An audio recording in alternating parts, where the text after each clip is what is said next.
यथा आगतम तथा पुनः जग्मो। जैसे वो आए थे ब्रह्मा जी के पास, वैसे ही वापस अपने अपने स्थान को, अपने अपने लोक को वापस लौट गई। सगरस्य च पुत्राणां प्रादुरासीन्महास्वनः पृथिव्यां भिद्यमानायां निर्घातः समनिस्वनः ततो भित्त्वा महीं सर्वा कृत्वा चापि प्रदक्षिणं सहिताः सागरा सर्वे पितरं वाक्यमब्रुवन् परिक्रांता मही सर्वा सत्त्ववन्तश्च सूदिताः देवदानव रक्षांसि पिशाचोरगपन्नगाः न च पश्यामहे अश्वं ते अश्वहर्तारमेव च किं करिष्याम भद्रं ते बुद्धिरत्र विचार्यताम् तेषां तद्वचनं श्रुत्वा पुत्राणां राजसत्तमः समन्योरब्रवीत् वाक्यं सगरो रघुनन्दन भूयः खनतः भद्रं वो विभेद्य वसुधातलम् अश्वहर्तारमासाद्य कृतार्थाश्च निवर्तत पितुर्वचनमासाद्य सगरस्य महात्मनः षष्ठे पुत्रसहस्राणि रसातलम् अभिद्रवन् खन्यमाने ततस्तस्मिन् ददृशुः पर्वतोपमं दिशा गजं विरूपाक्षं धारयन्तं सपर्वतवनां कृत्स्नां पृथिवीं रघुनन्दन धारयामास शीर्षा विरूपाक्षो महागज। सगरस्य च पुत्राणां प्रादुरासीत् महास्वन। तो जब ये सगर के पुत्र पृथ्वी को खोद रहे हैं तो सगरस्य पुत्राणाम महास्वन प्रादुरासीत, खोद रहे हैं तो स्वन माने शब्द, महास्वन हो रहा है, महान शब्द आ रहा है। जब उनके हाथों से पृथ्वी खोजी जा रही है तो महास्वन प्रादुरासीत पृथिव्याम भिद्यमानायाम, पृथ्वी का भेदन करते हुए जो सगर के पुत्र हैं उनके निर्घातः, उनके निर्घात से समनिस्वन, बहुत भयानक आवाज हो रही है, वज्रपात के समान भयानक शब्द हो रहा है। तो ये वज्रपात के समान भयानक शब्द वहां भी हो रहा था और यहाँ भी होता है। जब व्यक्ति साधना करता है ना तो बड़ा जोर पड़ता है, नहीं करता है तो बड़े अच्छे से जीवन चलता है। तो मन जो है, मन कहता है कि कहाँ चल पड़ा तू, कौन से रास्ते के ऊपर चल पड़ा, अच्छा भला तेरा जीवन कट रहा था, ये सब फालतू बहकाने वाले लोग हैं, तू वापस चल। तो जिस व्यक्ति ने पाया उसको, उस व्यक्ति को बाहर की आवाजों के प्रति गूंगा और बहरा बनना पड़ता है। तो मैंने कई बार बताया ना कि वो पर्वत कलश लेके आया एक व्यक्ति पर्वत के शिखर से, तो किसी ने पूछा भाई आज तक इतने लोग गए कोई तो वापस आए नहीं, और आप वहां तक पहुंचे कैसे, पहले तो ये बताओ, और वहां से आप ये अमृत कलश लाए कैसे, ये बताओ। तो फिर वो व्यक्ति तो कुछ ना बोले।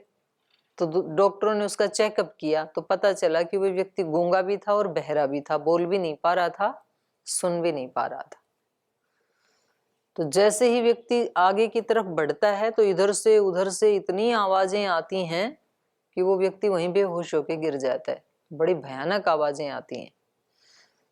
तो उसको सहना, उसको सहने के लिए फिर सुनना नहीं किसी की बात, क्योंकि जो खुद आगे नहीं बढ़ पाते हैं तो वो दूसरा कोई भी यात्रा करेगा तो उसको पकड़ के नीचे खींच देते हैं, केकड़ा होता है ना।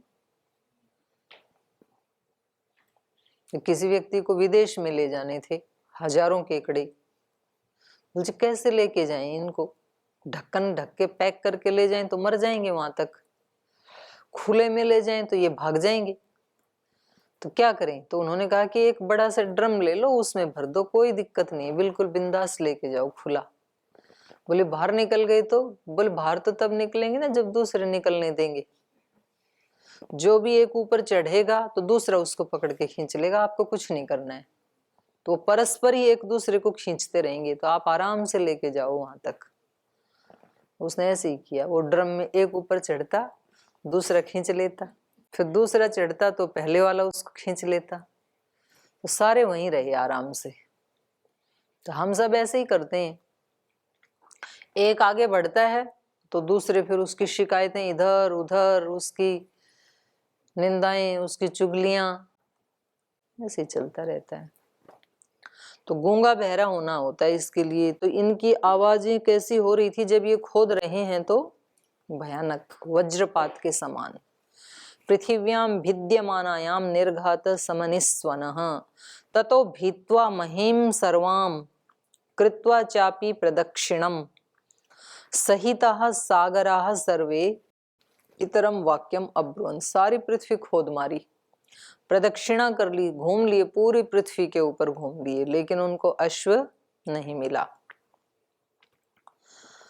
तो इसलिए सागरा, सागरा मतलब सगर के पुत्र, सागरा सर्वे पितरम वाक्यम अब्रुवन्, वापस आ गए पिता के पास खाली हाथ।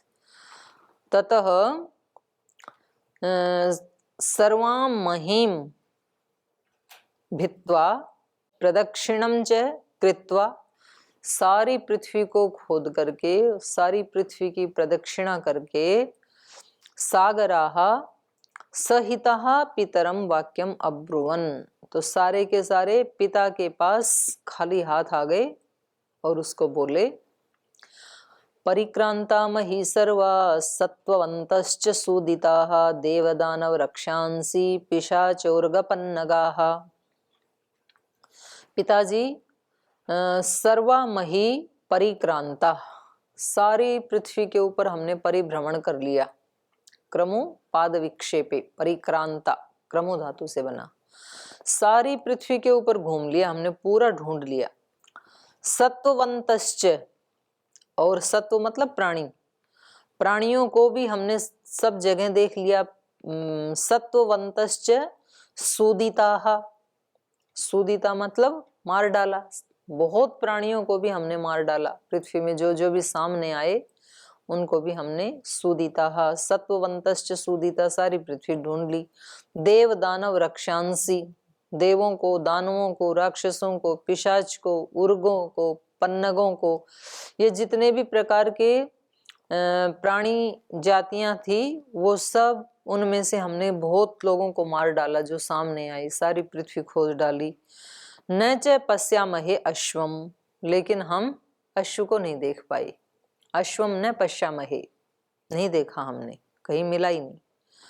न च पश्यामहे अश्वम ते अश्व हरतारम एव च, और न ही उस अश्व का हरण करने वाले को देखा। अश्व हरता को भी नहीं देखा, अश्व को भी नहीं देखा, बल कहीं मिला नहीं। तो यहाँ साधक निराश होता है, उसको लगता है कि मैंने बहुत ध्यान लगाया, मैंने बहुत उपवास किए, मैंने बहुत उपासनाएं की, बहुत जाप किया गायत्री का, लेकिन मुझे कहीं आत्मा का सत्य मिला नहीं। और जिसने इस सत्य को छिपाया हो, ऐसा कोई अश्व का हरण करने वाला, बल का हरण करने वाला, वो भी नहीं मिला, छिद्र भी नहीं मिला कहीं।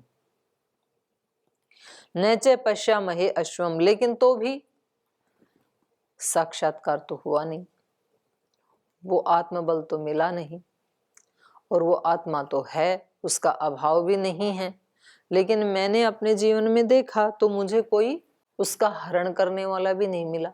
ये बहुत बड़ी समस्या सबके सामने होती है। साधक को लगता है कि जीवन में कहीं भी कोई भी तो त्रुटि नहीं है, मैं कुछ भी तो त्रुटि नहीं कर रहा हूं, लेकिन फिर भी समाधि तो लगी नहीं। तो ये कहाँ पेच अटका है, दिक्कत कहाँ है, समझ में ही नहीं आता है। क्योंकि व्यक्ति की जो ढूंढने की दृष्टि है वो मोटा मोटा ढूंढेगा। उसको लगता है ना मैंने किसी की हिंसा की, ना मैंने कोई असत्य आचरण किया, ना कोई अब्रह्मचर्य किया, न किसी की कोई चीज चुराई, और मैं ईश्वर प्रणिधान की स्थिति में भी रहता हूँ। शुचिता भी है, संतोष भी है, तप भी है, स्वाध्याय भी है, ईश्वर प्रणिधान सब तो है, कुछ भी तो गलत नहीं है मेरे जीवन में, ऐसे व्यक्ति को लगता है। क्योंकि हम सूक्ष्म को नहीं देख पाते हैं। स्थूल स्थूल पृथ्वी तो फाड़ डाली इन्होंने सारी, स्थूल में तो मिला नहीं, सूक्ष्म में अभी इनकी गति नहीं थी। तो ऐसे हम सबके साथ होता है। तो व्यक्ति एक सीमा तक तो मोटे मोटे दोष हटाने के लिए तो साधना कर लेता है और हटा भी देता है। कोई व्यक्ति पहले शराब पीता था, वो शराब पीना छोड़ देगा और फिर बोलेगा कि मैं तो बिल्कुल शुद्ध हो गया। कोई व्यक्ति पहले चोरी करता था, अब उसने चोरी करना छोड़ दिया। कोई व्यक्ति पहले झगड़ा करता था, पिटाई करता था दूसरों की, अब उसने पिटाई करना छोड़ दिया, झगड़ा करना भी छोड़ दिया, किसी से उलझना भी छोड़ दिया, अब शब्द बोलता था वो भी छोड़ दिया। ये तो स्थूल दोष हैं, ये तो सारे छोड़ दिए। एक व्यक्ति सोता बहुत था आलस से प्रमाद करके, अब वो जग जाता है 4 बजे, ये भी शुरू कर लिया। पहले कोई फिल्म गाने सीरियल ऐसे देखते थे, अब वो भी छोड़ दिया। अब तो अच्छी पुस्तकें पढ़ते हैं, टीवी तो है ही नहीं तो देखेंगे ही क्या। तो अब कोई तो दोष दिखता नहीं है जीवन में, लेकिन तो भी सत्य प्राप्त तो हुआ नहीं, तत्व तो मिला नहीं। तो इसका मतलब कोई पकड़ में नहीं आ रहा है। अश्व को कौन ले गया, अश्व का हर्ता कौन है, वो पकड़ में नहीं आ रहा है अभी। ऐसा इनके साथ भी हुआ। इन्होंने कहा पिताजी सारी पृथ्वी खोद डाली है, लेकिन कहीं भी अश्व मिला नहीं, और जो देव दानव राक्षस थे उनको मार डाला, तो स्थूल स्थूल दोषों को तो मार डाला, और फिर भी व्यक्ति को समझ में नहीं आता। गायत्री जाप भी बहुत कर लिया, रोज 3 माला जपते हैं। महीना बीता, 2 महीना बीता, 6 महीना बीता, पूरा साल बीत गया, रोज 3 माला जपते जपते बिल्कुल वैसे ही जैसे 1 साल पहले थे, वैसे ही आज। चक्कर क्या है? न च पश्यामहे अश्वम, ना तो अश्व को देख पा रहे हैं, और न ते अश्व हर्तारम एव च, न ही अश्व के हर्ता को देख पा रहे हैं। किम करिष्यामा, क्या करें? किम करिष्याम भद्रम ते बुद्धि रत्र विचार्यताम। तो बोले आप विचार करके हमें ये ज्ञान दो, आप ही बताओ कि अब हमें क्या करना चाहिए, क्योंकि अश्व को ढूंढे बगैर भी हमें शांति मिलेगी नहीं, क्योंकि वो ही हमारा लक्ष्य है। तो आत्म साक्षात्कार के बिना, तत्व ज्ञान के बिना शांति मिलेगी नहीं। तो अब उसको करें कैसे, आप ही बताओ। तो तब गुरु की आवश्यकता पड़ती है। जब अपने वाले सारे प्रयास विफल हो जाते हैं, कुछ समझ में आता नहीं है, तो फिर गुरु की आवश्यकता पड़ती है। तो ये अपने पिता से पूछ रहे हैं। तेषां तद्वचनं श्रुत्वा पुत्राणां राजसत्तमः समन्योरब्रवीत् वाक्यं सगरो रघुनंदन।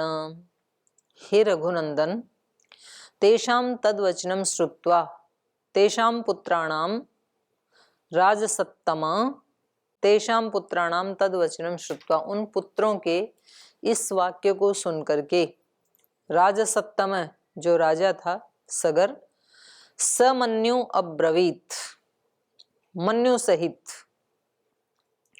नाराज होकर, क्रोधित होकर के, समन्यु अब्रवीत वाक्यम, नाराज होकर के उन्होंने ये वाक्य बोला। भूय खनत भद्रम व विभेद्य वसुधा तलम अश्वहर्तारमासाद्य कृतार्थाश्च निवर्तत। बोले वापस क्यों आए हो? फिर जब तक काम नहीं हो जाए वापस आना नहीं। तो युद्ध क्षेत्र में जब भेजा जाता है सैनिकों को, तो उनको 2 ही बातें कही जाती हैं, या तो विजय लेकर वापस आना, या तो शहीद हो जाना, हार करके मत आना। कोई बहन अपने भाई को राखी बांधती है तो बांधते समय एक ही वो वचन देती है, एक ही प्रतिज्ञा करती है, या तो विजयी होके आना, विजय वापस लेके आना, या तो शहादत वापस लेके आना, शहीद हो जाना, वापस मत आना। लेकिन हार करके करोगे क्या? आप विजयी होके आओगे, मैं स्वागत करूंगी। आप शहादत दे के आओगे, मैं गर्व करूंगी आपकी शहादत के ऊपर, लेकिन पराजित होके मत आना। तो ये हर बहन, हर माँ और परमात्मा, हमारी आत्मा, सब यही चाहते हैं। गुरुजन, एक बार यदि आपने ब्रह्मचर्य का, संन्यास का वर्ण किया है, तो अब या तो अविद्या का नाश करके आना, या इसके साथ युद्ध करते हुए शहीद हो जाना, वापस मत आना। वापस आने का मार्ग नहीं है ये। जो चीजें एक बार छोड़ दी हैं, अब उनके मोह में आकर के पीछे मुड़ करके मत देखना। तो तो शेर कभी भी पीछे मुड़ के नहीं देखता है, अपवाद रूप में भले ही देख लो, लेकिन वो जिधर भी जाता है ना, दूसरे प्राणी देखते हैं इधर उधर, शेर कभी भी पीछे, उसका स्वभाव है ये, और इसीलिए वो राजा है। शेर राजा क्यों है? शेर से बलशाली तो हाथी है। जंगल का राजा कौन है? लेकिन किसने राज तिलक किया था उसका? सारे प्राणियों ने मिलके कोई तिलक लगाया था क्या? वोटिंग हुई थी क्या कभी वहां पे? राजा बना कैसे? क्योंकि वो कभी पीछे देखता ही नहीं है, उसकी अपनी एक मस्ती है। तो इसलिए खुद ने मान लिया, इसलिए दूसरों ने भी मान लिया। तो व्यक्ति को खुद अपने आप को व्यक्ति क्या मानता है, वो फिर दूसरों को मानना ही पड़ता है। व्यक्ति खुद अपनी ही दृष्टि में यदि ये बोलता है कि पता नहीं मेरे से हो पाएगा, नहीं हो पाएगा, कोशिश तो करूंगा, ये करूंगा, खुद ही कमजोर मानता है अपने आप को। दूसरे लोग तो मेरे को ऐसे कह रहे हैं, दूसरे लोग तो मेरे को झूठा कह रहे हैं, दूसरे लोग तो मेरे को प्रमादी कह रहे हैं, दूसरे कह रहे हैं, वो तो छोड़, तू क्या कह रहा है वो बता। महत्वपूर्ण वो है जो तू मान रहा है, दूसरों वाला महत्वपूर्ण नहीं है। दूसरे क्या कह रहे हैं, आप क्या कह रहे हो, अपने आप को क्या मानते हो आप? जी मैं तो अपने आप को बिल्कुल ठीक मानता हूँ। नहीं, आप और थोड़ा गहरे में डूब के बोलो ये बात। अभी तो आप ऊपर ऊपर से आपका मन बोल रहा है, आप अपनी आत्मा को साक्षी मान के, अपनी आत्मा के पास परमात्मा को साक्षी मान करके, आत्म भाव में डूब करके तब आप बताओ, क्या आप अपने आप को ठीक मानते हैं? क्या आपको जितनी साधना करनी चाहिए उतनी साधना आप करते हैं? कितनी मार्किंग करते हैं अपने लिए? क्या आपको जितना तप पुरुषार्थ करना चाहिए उतना आप करते हैं? क्या आपके अंदर इतनी ही शक्ति है? बोले ना जी शक्ति तो खूब है मेरे अंदर। तो इसका मतलब आप अपनी ही दृष्टि में अभी अपने आप को अपनी जितनी शक्ति है उतना ज्यादा तपस्वी नहीं मानते हैं। आत्मा कभी भी झूठा नहीं कोई निर्णय दे सकती है, मन दे सकता है झूठा। तो ये आत्म विजय का जो युद्ध है या जो पथ है, इसमें व्यक्ति को, साधक को, सन्यासी को, ब्रह्मचारी को, और गृहस्थी भी क्यों ना हो, गृहस्थ को ये थोड़ी है कि गृहस्थ में चला गया तो अब जीवन का उद्देश्य ही उसके लिए कुछ अलग हो गया। जीवन का उद्देश्य मनुष्य मात्र के लिए वही है, चाहे कोई गृहस्थी है, चाहे वानप्रस्थी, सन्यासी, कोई भी है। तो इनके पिता ने थोड़ा कुपित होकर के कहा, स मन्यु अब्रवीत, मन्यु सहित, यानी उनको अच्छा नहीं लगा, उनके पुत्र खाली हाथ वापस आ गए, ये उनको अच्छा नहीं लगा। इसलिए स मन्यु अब्रवीत वाक्यम, हे रघुनंदन, विश्वामित्र सुनाते जा रहे हैं श्री राम को उनके पूर्वजों की कथा, कि जब सारे पुत्र इतने दूरदर्शी, दीर्घदर्शी, बलशाली, और वो खाली हाथ लौट आई, इतने सारे मिलके एक अश्व का पता ना लगा पाई, तो कितने शर्म की बात है। तो हमारी इतनी सारी शक्तियां, इतना सब ऐश्वर्य साधन हमें भगवान ने दे करके भेजा, और उन सब के होते हुए भी हम अपने ही आप को नहीं जान पाए, तो ये तो हमारे लिए बहुत बड़ा प्रमाद है। तो इसलिए इन्होंने कहा भूय खनतः, फिर दोबारा जाके खोदो, भद्रम ते, आपका कल्याण हो, हमारा आशीर्वाद है आपके साथ, लेकिन जब तक ना मिले तब तक उसको ढूंढते ही रहो। ऐसे मत कहो कि जी 1 घंटा तो बैठे थे, ऐसे तो बस अंधेरा ही अंधेरा था, कुछ भी नहीं मिला अंदर, तो नहीं मिला तो शाम को फिर बैठो, शाम को भी नहीं मिला, फिर अगले दिन सुबह बैठो, फिर भी नहीं मिला, फिर शाम को बैठो। कब तक बैठे? जब तक ना मिले बैठे ही रहो, बैठते ही रहो। तो इन्होंने कहा भूय खनतः, फिर खोदो पृथ्वी को, फिर खोदो, खोदते ही जाओ, जब तक घोड़ा ना मिल जाए तब तक आपको लगे ही रहना इस अभियान में। भूय खनतः भद्रम व विभेद्य वसुधा तलम, वसुधा के तल तक इसको भेद दो, खोद डालो इसको। अश्व हरतारम आसाद्य, और अश्व जिसने भी हरण किया है उस अश्व के हर्ता को आसाद्य प्राप्त करके, उसको ढूंढ करके, कृतार्थाश्च, कृतार्थ होकर के, निवर्तत, वापस लौटना। कृतार्थ होके वापस लौटना। भगवान भी हमें यही कहते हैं, पृथ्वी पे भेज रहा हूं, सारा प्रबंध कर दिया है, सूर्य बना दिया, चंद्र बना दिया, पृथ्वी बना दी, जल बना दिया, वायु बना दी, फल फूल सब्जियां बना दी हैं, अच्छे माता पिता पहले ही तैयार हैं, गुरुजन भी पहले ही तैयार हैं, शास्त्र ज्ञान भी तैयार है, बिल्कुल सब साधनों से संपन्न पृथ्वी तेरे लिए भरी पूरी मैंने तैयार कर दी है। और अब आपको एक अच्छा सा शरीर दे रहा हूँ, हाथ पैर, 10 इंद्रियां, मन बुद्धि अहंकार सब दे करके भेज रहा हूँ। अब इन साधनों से, बाहर के साधन, आंतरिक साधन, इन सब साधनों को लेकर के अब सारे अज्ञान का नाश करके कृतार्थ होकर ही मेरे पास आना, उससे पहले मत आना। तो व्यक्ति को ये प्रतिज्ञा याद रखनी चाहिए कि इस जन्म में कृतार्थ होके ही इस शरीर को छोड़ना है, उससे पहले शरीर को नहीं छोड़ना है। मौत भी आएगी तो उसको रुकना पड़ेगा, जब तक मैं कृतार्थ ना हो जाऊं मृत्यु को वेट करनी पड़ेगी। अब वापस नहीं लौटना है बिना कृतार्थ हुए, क्योंकि कोई भी तो ऐसा कारण नहीं है, सब कुछ तो दिया परमात्मा ने, कोई तो कसर तो छोड़ी नहीं। अब यदि कसर रहेगी तो वो मेरी तरफ से ही है और मैं छोड़ूंगा नहीं अपनी तरफ से कसर, ऐसा सोच के व्यक्ति को, और ये प्रतिज्ञा अपनी प्रतिदिन और फिर दिन में भी कई कई बार स्मरण करनी चाहिए, सब काम करते हुए। क्योंकि साधना के लिए कभी भी कोई अलग से टाइम नहीं निकलेगा और ना कोई अलग से साधना होती है। साधना और सेवा बिल्कुल साथ साथ ही होती हैं। तो जो कुछ करना है इसी खटपट में कर लो। घोड़े को पानी पिलाना है तो वो रहट चलता है ना, रहट चलता है तो उससे पानी निकलता है, और वो चलता है तो घोड़ा उसका डरता है।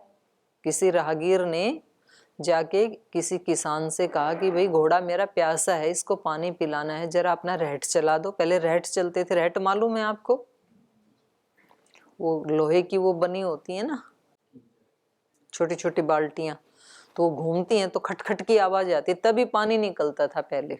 थोड़ा चला दो, मेरा घोड़ा पानी पी लेगा। उसने कहा ठीक है चला देता हूँ। तो चलाया तो उसकी आवाज आई तो घोड़ा पीछे जाता है डर करके उस आवाज से। तो उसने कहा कि भाई जरा इसको रहट को बंद कर दो, मेरा घोड़ा डर रहा है, इससे बिदक रहा है, चमक रहा है। तो उसने बंद कर दिया तो पानी भी बंद हो गया। तो बोले भाई फिर चलाओ, ये तो पानी बंद हो गया। फिर चलाया तो फिर आवाज आई, फिर वो पीछे हटने लगा। तो उसने कहा कि भाई मेरा तो घोड़ा प्यासा है, कुछ तो उपाय करो। बोले भाई प्यासा है ना तो इस खटपट में यदि पानी पिलाना है तो पिला ले, और नहीं तो फिर अपने घोड़े को प्यासा ही लेके जाओ। तो भाई साधना करनी है तो संसार की इन्हीं खटपट में कर लो, और नहीं तो संसार से प्यासा ही लौटना पड़ेगा।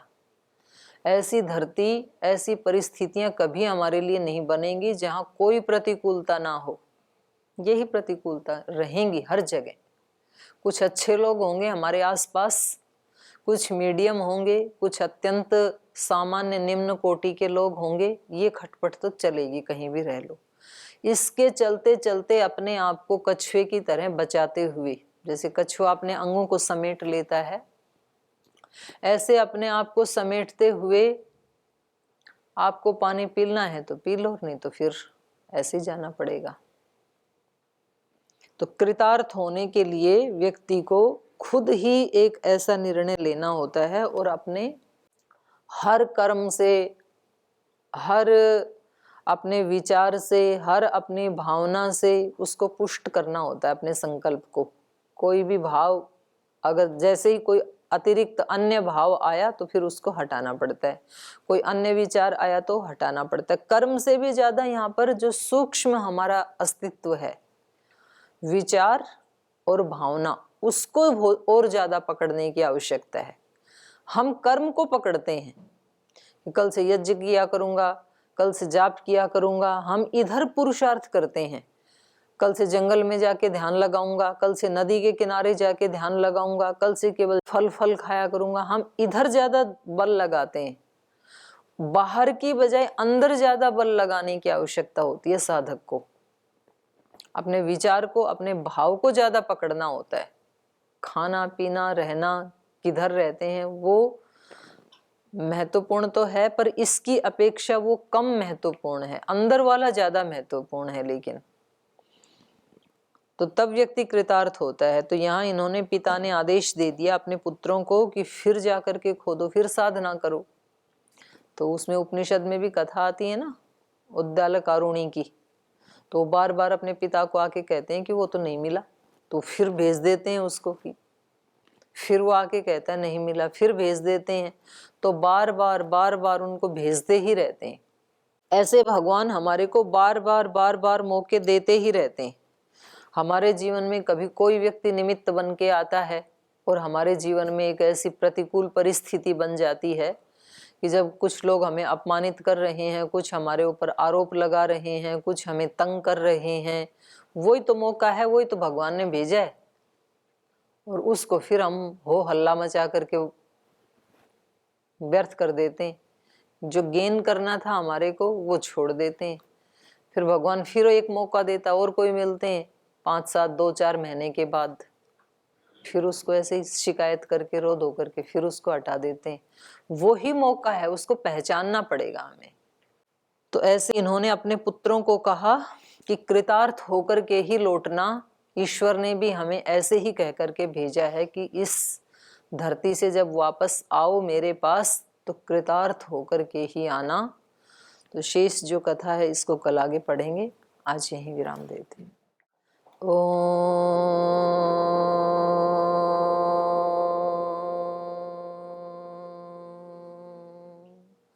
शांति शांति शांति। श्री गुरुभ्यो नमः। हे हृदयेश्वर, हे सर्वेश्वर, हे प्राणेश्वर, हे परमेश्वर, हे हृदयेश्वर, हे सर्वेश्वर, हे प्राणेश्वर, हे परमेश्वर, हे समर्थ है करुणा सिंधु, हे समर्थ है करुणा सिंधु, विनती स्वीकार करो, विनती स्वीकार करो। भूल दिखा कर उसे मिटा कर, भूल दिखा कर उसे मिटा कर, अपना प्रेम प्रदान करो, अपना प्रेम प्रदान करो। पीर हरो हरि, पीर हरो, पीर हरो हरि, पीर हरो, पीर हरो हरि, पीर हरो, पीर हरो हरि, पीर हरो। हे हृदयेश्वर, हे सर्वेश्वर, हे प्राणेश्वर, हे परमेश्वर, हे प्राणेश्वर, हे परमेश्वर, हे प्राणेश्वर, हे परमेश्वर। ओम श्री गुरुभ्यो नमः।